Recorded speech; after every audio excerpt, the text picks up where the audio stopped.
ក្រោយពីព្រះនារីរាមាធិបតីព្រះអង្គយ៉ងសោយទីវង្គតទៅនាម៉ឺនសពបុកមន្ត្រីព្រះរាជវង្សានុវង្សបានទៅយាងព្រះជ័យជាស្ដាអង្គស៊ូដែលទ្រង់បានលាចាកសិក្ខាបទហើយគង់ប្រថាប់នៅពន្លាភៈទូលាបជិតវត្តព្រៃពួននោះឲ្យមកសោយរាជវិញព្រះអង្គក៏ទ្រង់យល់ព្រមហើយយាងត្រឡប់មកសោយរាជជាលើកទី2នៅរាជធានីឧដុង្គមានជ័យនៅគ្រិស្តសករាជ1696នៅគ្រិស្តសករាជ1697ដោយចង់ជៀសវាងសង្គ្រាមដែលកើតឡើងដោយសារខ្មែរទៅពឹងបរទេសនោះព្រះជ័យជាស្ដាអង្គស៊ូបានធ្វើចដหมายនិងបញ្ជូនគ្រឿងបណ្ណាការជាច្រើនទៅថ្វាយស្ដេចយួន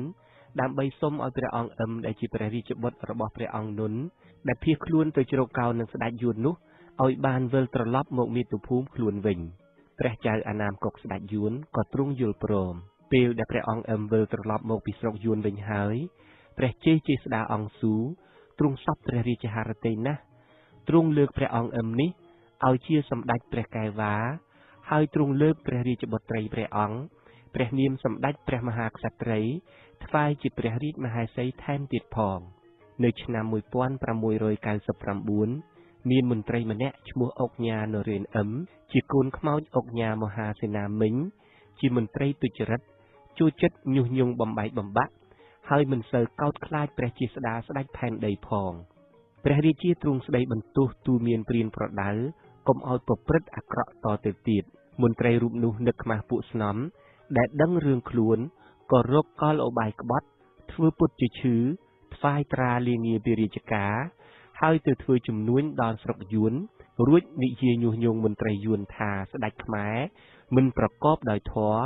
ហើយយកសៀមធ្វើជាមិត្តគិតព្រួតគ្នាវាយួនស្ដេចយួនដែលតែងតែរកលេសនឹងទន្ទ្រានយកដីខ្មែរផងក៏ចាត់កម្លាំងទ័ព 40000 នាក់ឲ្យមេទ័ពយួននៅអុកញ៉ានរេនអ៊ឹមនាំឡើងមកវាយស្រុកខ្មែរទ័ពនេះឡើងរហូតដល់បឹងទន្លេសាបព្រះជ័យជាស្ដាអង្គស៊ូជ្រាបដូច្នោះក៏ទ្រង់ថយព្រះអង្គទៅគង់នៅខេត្តពោធិ៍សាត់ទុកទ័ពដែលមានថ្វីដៃប្រយុទ្ធ 5000 នាក់ឲ្យនៅថែរក្សារាជធានីឧដុង្គក្រោយមកព្រះអង្គទ្រង់កេណ្ឌទ័ពចំនួនបាន 50000 នាក់ហើយចែកជាពីរកងគឺកងជើងគោកស្ថិតក្រោមបញ្ជាការព្រះធម្មរាជាព្រះរាជបុត្ររបស់ព្រះអង្គនិងទ័ពជើងទឹកស្ថិតក្រោមបញ្ជាការសម្ដេចព្រះកែវ៉ាអង្គអ៊ឹមជាព្រះភាគីនយោផងនិងត្រូវជាព្រះសុនេសាគឺកូនប្រសាររបស់ព្រះអង្គផងទ័ពខ្មែរទាំងពីរកងនេះបានលើកទៅប្រសពគ្នានៅកំពង់ឆ្នាំងរួចវាយសន្ធាប់ទ័ពយួនឲ្យបាក់បរាជ័យហើយដកថយតាមទន្លេមេគង្គត្រឡប់ទៅវិញអុកញ៉ានរេនអ៊ឹមជាមន្ត្រីក្បត់ត្រូវចាប់ខ្លួនបានហើយត្រូវទទួលទោសប្រហារជីវិតបង់ចំណែកទ័ពយួនដែលបាក់ទៅនេះមិនព្រមត្រឡប់ទៅដល់ស្រុកយួនវិញទេបែរជាក្រាញនៅក្នុងដីខ្មែរត្រង់ព្រៃគរព្រៃនគរសពថ្ងៃកំពុងស្រកាត្រីនិងបារាហើយស្ដេចយួនក៏បញ្ជាឲ្យរៀបចំទឹកដីខ្មែរត្រង់តំបន់នោះយកជាកម្មសិទ្ធិរបស់គេហើយប្រមូលប្រជាជនយួនភាគខាងលើពីខ្វាងបិញឲ្យមកនៅលើទឹកដីថ្មីនេះទៀតផងឯខាងជនជាតិចិនដែលមានចំនួនកាន់តែច្រើនឡើងនោះត្រូវស្ដេចយួនតម្រូវឲ្យចូលសញ្ជាតិយួនទាំងអស់ចាប់ពីពេលនោះមកយួនបានកាន់កាប់តំបន់ខាងលើនេះជាផ្លូវការដោយមានទីបញ្ជាការធំនៅព្រៃគរគឺព្រៃនគរសពថ្ងៃចំណែកដីខ្មែរភាគខាងក្រោមទៀតគឺត្រង់ខេត្តមេសរក៏យួនបានដាក់អំណាចត្រួតត្រារួចទៅហើយដែរតែនៅក្រៅផ្លូវការនៅឡើយ